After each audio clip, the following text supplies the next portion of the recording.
এবার শুরু হতে যাচ্ছে চীন বনাম যুক্তরাষ্ট্রের নতুন যুদ্ধ। এর মাঝেই প্রস্তুতি সেরে ফেলেছে দুই দেশ, সব হিসাব নিকাশ চূড়ান্ত, প্রস্তুত দুই পরাশক্তি। তবে এবার যে যুদ্ধ শুরু হতে যাচ্ছে সেটা মিসাইল কিংবা বন্দুকের নয়, এটা অর্থের যুদ্ধ, প্রভাবের যুদ্ধ, আধিপত্যের যুদ্ধ। এক পাশে চীন বিশ্বের শিল্পশক্তি, খনিজ সম্পদের রাজা, অন্য পাশে যুক্তরাষ্ট্র নিজেকে এখনো বিশ্বের অর্থনৈতিক দণ্ডমুণ্ডের কর্তা ভাবতে চায়।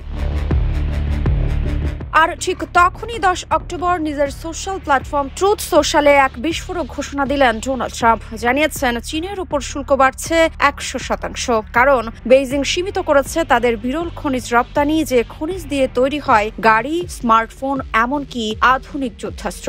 এ যেন পুরনো বাণিজ্য যুদ্ধের আগুনে আবার ঘি ঢেলে দিলেন মার্কিন প্রেসিডেন্ট ডোনাল্ড ট্রাম্প। আর সেই আগুনের আঁচ এখন ছড়িয়ে পড়ছে বিশ্ব বাজার থেকে শুরু করে ওয়াল স্ট্রিট পর্যন্ত।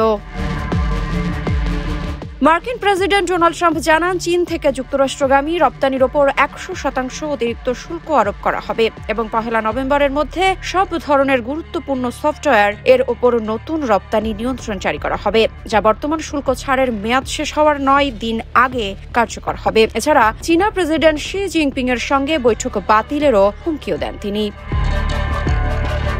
এদিকে চীনের উপর বাড়তি 100% শুল্ক আরোপের হুমকি দেওয়ার পর মার্কিন পুঁজি বাজারে উল্লেখজনকভাবে দরপতন দেখা গেছে। গাড়ি, স্মার্টফোন এবং অন্য আরও কিছু পণ্য তৈরিতে বিরল খনিজ অন্যতম গুরুত্বপূর্ণ উপাদান। এই উপাদান উৎপাদনের চীনের আধিপত্য রয়েছে। চলতি বছরের শুরুতে ট্রাম্প যখন চীনের উপর শুল্ক আরোপের হুমকি দেন, তখন বেইজিং তাদের বিরল খনিজ রপ্তানি কঠোরতা আরোপ করে। যেসব মার্কিন সংস্থা এই পণ্যের উপর নির্ভরশীল, তারা এতে শঙ্কা প্রকাশ করে। এমনকি গাড়ি নির্মাতা ফোর্ডকে তাদের উৎপাদনই কয়েকদিন বন্ধ রাখতে হয়। বিরল খনিজ রপ্তানিতে কঠোরতার পাশাপাশি চীন মার্কিন প্রযুক্তি প্রতিষ্ঠান কোয়ালকমের বিরুদ্ধে একচেটিয়া ব্যবসার তদন্ত শুরু করেছে। এতে করে আরেকটি চিপ তৈরিকারী প্রতিষ্ঠান কেনার যে প্রক্রিয়া কোয়ালকম চালাচ্ছিল সেটি থমকে যেতে পারে। যদিও কোয়ালকম যুক্তরাষ্ট্র ভিত্তিক প্রতিষ্ঠান, তবে তাদের ব্যবসার বড় অংশ রয়েছে চীনে।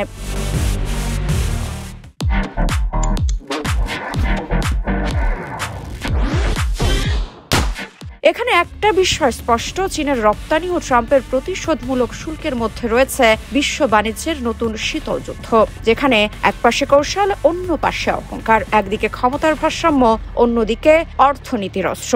বাণিজ্য যুদ্ধের এই আগুনে কে পুড়বে আর কে লাভ তুলবে তা হয়তো সময়ই বলে দেবে। ঋত্বিকা সিনহা বিশ্বাস, নিউজ 24।